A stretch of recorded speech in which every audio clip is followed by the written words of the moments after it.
In 1930, 4 million Americans were without work.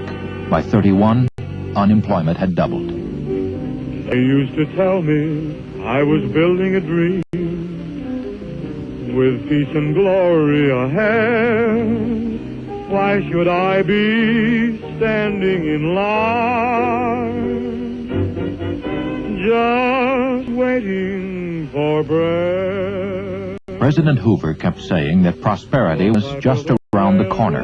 By 1932, few believed him. 15 million were without jobs and growing desperate.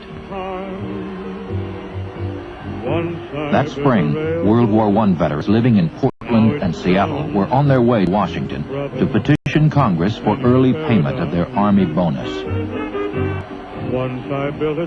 Thousands of veterans joined them, and in railroad yards all over the country, they climbed aboard trains heading east.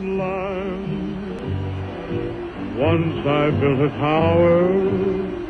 By summer, more than 20,000 veterans, many with wives and children, were crowded into tents, abandoned buildings, hastily built shacks in Washington.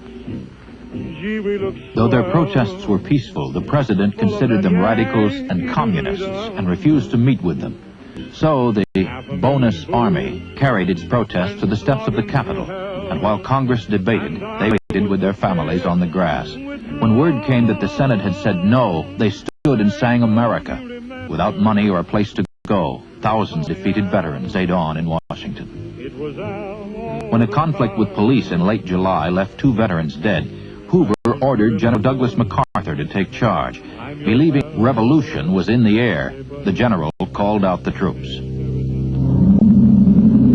Government workers were just leaving downtown offices as mounted troops and tanks were coming down Pennsylvania Avenue. At first, both veterans and bystanders thought it was a show of support for the ex-soldiers. As tear gas filled the air, the government's intention became clear. Veterans with wives and children retreated towards their main camp in Anacostia, and MacArthur's forces followed in pursuit, driving veterans and their families from the city and burning the camp to the ground. Many Americans were critical of the Army's action, and the president was blamed. Though the Republicans renominated Hoover for a second term, his reputation was in shambles. Once considered a brilliant engineer and great humanitarian, Hoover now seemed incompetent and unfeeling.